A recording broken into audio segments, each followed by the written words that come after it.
मुफ्ती तारिक मसूद के बयानात के लिए मुफ्ती साहब के ऑफिशियल चैनल मुफ्ती तारिक मसूद स्पीचेस को सब्सक्राइब करें। अब्बू कह रहे हाय हाय मस्तूरात 4 व्हील या बाइक चला सकती हैं। 4 व्हील तो चला सकती हैं, बाइक ना चलाएं भाई। मस्तूरात मकशूफात बन जाती हैं जब बाइक चलाती हैं। एक्सीडेंट का कितना ख़तरा होता है उसमें। मर्दों के बाइक चलाने में आप हादसात का रेशो देखो आप।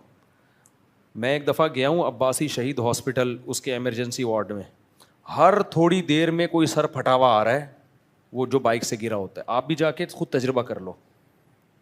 हर थोड़ी देर में ना कोई ज़ख्मी आ रहा होगा एमरजेंसी में। ये कौन है? सारे बाइक वाले।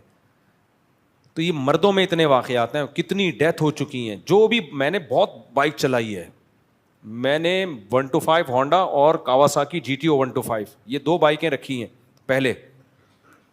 तो मैंने कोई कराची का यानी चप्पा छोड़ा नहीं होगा। इतनी बाइक, एक तो 70 किलोमीटर तो मेरी रोज़ वैसे ही ड्राइव थी बाइक से। जामे तुरशीद माड़ीपुर से जाता था और फिर नेवल कॉलोनी हॉक्सबी रोड वापस आता था। तो 70 किलोमीटर तो मेरी वैसे ही ड्राइव थी बाइक की। तो हमने सुन रखा था जो भी बाइक चलाता है वाक़यात होते हैं उसके साथ। खुद मेरे साथ कई वाक़यात हुए हैं जो अल्लाह ने बचा लिया फिर भी, क्योंकि मैं बहुत ज़्यादा बाइक मुझे एक्सपर्ट हो चुका था। मैं जब इतनी चलाई होगी तो कितना कॉन्फिडेंस होगा ना इंसान को। और चलाई भी हैवी, यानी कराची के लिहाज से तो हैवी बाइक में ही शुमार होता है इसका होंडा 125 और GTO 125। तो GTO 125 की तो टैंकी आपको पता है वो कुएं के बराबर होती है पूरी। तो इतनी चलाई है बाइक। जी रिश्ते भी बाइकों पे ही लेने जाता था मैं, तो सोचो कितनी चलाई होगी।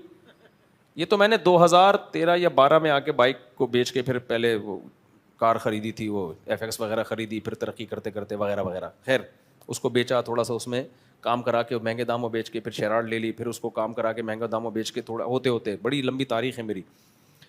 तो इतनी मैंने बाइक चलाई है कि आपकी सोच होगी मैं बाइक में बहुत एक्सपर्ट था, क्या हूँ भी बहुत एक्सपर्ट। उसके बाद भी मेरे साथ बहुत सारे वाक़यात बाइक के हुए हैं।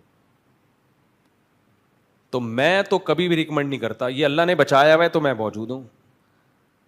कैसे वाक़यात? 2 वाक़यात तो अभी आपको बता दूँ ताकि थोड़ा सा आप होशियार हो जाएं कि ये मर्दों के चलाने की चीज़ नहीं है। आप ख़वातीन को कह रहे हो कि बाइकें चलाएं। आप गरीब आदमी बेचारा मजबूर है चलाने पर, चलाए वो, लेकिन बहुत एहतियात इसमें है।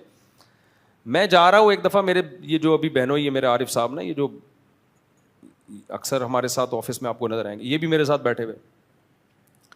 तो मैं बाइक लेके जा रहा हूँ और बड़े आराम से एहतियात के साथ चलाता, तेज़ था लेकिन एहतियात के साथ। बाज़ दफ़ा ऐसे हादसात होते हैं आपका कसूर नहीं होता उसमें। कहीं रोड बंद था आगे और उन नालायकों ने क्या किया था, एक डोर लगाई हुई थी जो दूर से नज़र ही नहीं आ रही थी कि बंद है रोड। पाकिस्तान में पूछने वाला कोई नहीं है। हम जा रहे हैं यूँ भगा के 125 ना, आगे वो रस्सी आ गई। अब आप बताओ बंदे का हशर क्या होगा उसमें। वो तो गया काम से। मैंने एकदम ब्रेक लगाई है और फिसलते हुए हम रस्सी के नीचे से गए हैं दोनों। और रगड़ से जो है ना मर जाता है आदमी ऐसे मौके पे, 125 पे हो, स्पीड में हो, लेकिन अल्लाह ने बचाना था। इतनी सख्त रगड़ आई है यहाँ पे, घुटने छिल गए हम दोनों के। उसके बाद फिर घर में पड़े रहे, इलाज होता रहा, मदरसे की छुट्टी। फिर जिस दिन ठीक हुआ हूँ ना, उस दिन बाइक लेकर गया हूँ तो रोड ज़ेरे तामीर था, गोल गोल पत्थर उसमें डाले हुए थे। जा रहे हैं अभी उसी पे फिसल गए दोबारा वही जहाँ से, और हंस भी रहे हैं, नीचे पड़े हुए हम लोग हंस रहे हैं। वो मेरे दोस्त है ना बचपन के, आरिफ साहब, हम दोनों हंस रहे हैं। हंस रोना आ रहा है लेकिन हंस इसलिए रहे हैं कि अभी तो ठीक हुए थे, प्लस पट्टी उतरी थी, एक दिन भी मोहलत नहीं मिली, दोबारा लेटे हुए। तो इतना मसाइल होते हैं बाइक में, इतने एक्सीडेंट के खतरे होते हैं। कई दफ़ा टकराते हुए बचे हैं, कई दफ़ा कलाबाजियाँ खा के गिरे हैं, लेकिन अल्लाह ने बचाना था। आज के सामने लोगों को शादियों की तरकीबें देनी थी तो बैठे हुए हैं। लेकिन जो भी बाइक चलाता है ना, उसके साथ वाक़या नहीं बल्कि वाक़यात होते हैं। कुछ सिलेक्टेड लोग होते हैं जिनको अल्लाह बचा के रखता है ठीक है ना। हमारे एक जानने वाले, उन्होंने 40 साल बाइक चलाई है, कोई हादसा नहीं हुआ। लेकिन एक दिन जा रहे हैं अपनी बेगम को बिठा के, तो क्या हुआ कि वो फुटपाथ से बाइक उनकी गलती से टकरा गई। वो बहुत आराम आराम से चलाते थे बाइक कि हादसा ना हो, پھر بھی حادثہ ہو گیا. کہیں کوئی تیل ویل سڑک پہ پڑا ہوا تھا, سلپ ہوئے, سلپ ہوتے ہی ان کا سر لگا ہے فٹ پاتھ کی نوک پہ, آن دا اسپاٹ ان کی ڈیتھ ہو گئی. سمجھ رہے ہو, 30-40 سال چلائی ہوگی انہوں نے بائک.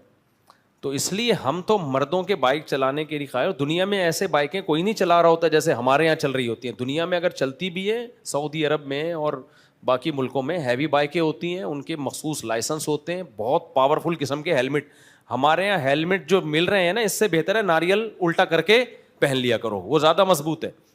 یہ ہیلمٹ اتنے تھکے ہوئے ہیں, یہی سر میں گھستے ہیں جا کے, کسی کام کے ہیلمٹ نہیں ہے یہ تو بیکار. اور ہیلمٹ پہنتے کہاں ہیں؟ اور کمال کی بات ہے, پہنتا صرف ڈرائیور ہے جو بائک چلا رہا ہے. جو پیچھے بندہ ہے وہ اس کا سر, اس کی کوئی قیمت ہی نہیں ہے.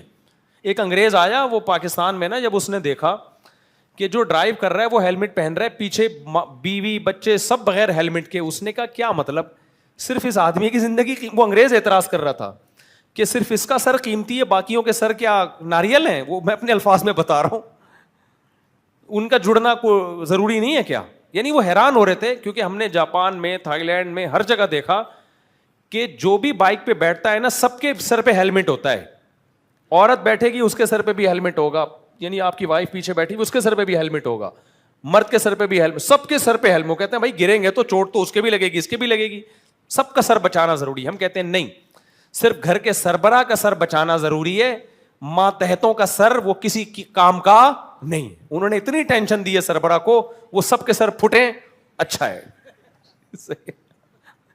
تو ہمارے یہاں لا قانونیت ہے, ہیلمٹ بیکار قسم کے ہیں. ہیلمٹ سے زیادہ مضبوط تو آپ کا اپنا سر ہوتا ہے, اور کچھ لوگوں کا اسٹینڈ کرا کے سر ہی ہیلمٹ لگ رہا ہوتا ہے ان کو تو میں کہتا ہوں آپ کو تو ہیلمٹ پہننے کی ضرورت ہی نہیں ہے. ایسے اللہ نے ان کو ڈیزائن, اچھا کسی کا مذاق نہیں بنانا چاہیے بھائی. اچھا خیر, تو خواتین کو آپ بائکیں چلانے کا مشورے دے رہے ہو, اور ان کو وہ کہہ رہے ہو کہ بھائی وہ تو, اور پھر بائک میں کانفیڈینس کا بڑا دخل ہوتا ہے. جن لوگوں میں کانفیڈینس نہیں ہوتا وہ تو مرتے ہی مرتے ہیں بائک پہ. تو خواتین میں تھوڑی کانفیڈینس ہوتا ہے, ان میں وہ بہادری تھوڑی ہے. کانفیڈینس ہوتا ہے آدمی مشکل جگہ سے ایک دم اسپیڈ سے نکال لیتا ہے. بعض دفعہ گاڑی سامنے آ گئی, یوں ٹن مارا, یوں نکالا اس نے, ایسے ہوتا ہے. لیکن خواتین میں کانفیڈینس نہیں ہوتا, وہ ہاتھ پاؤں ایک دم بیچاری بھول جاتے ہیں ان کے. ذرا سا کوئی اچانک ٹرک سامنے آ گیا تو ان کو نہیں پتا ہوگا کہ میں نے کیا کرنا ہے. اب جیسے ہم نے تو وہ رسی آ گئی نا, ہم نے اپنی طرف سے تو افلاطونی دکھائی, تھوڑا سا یوں سلپ ہوتے ہوئے چلے گئے. لیکن ہمیں یہ تھا کہ رسی سے ٹکرا جاتے تو پتہ نہیں, پھر تو اڑ جاتے بالکل ہی.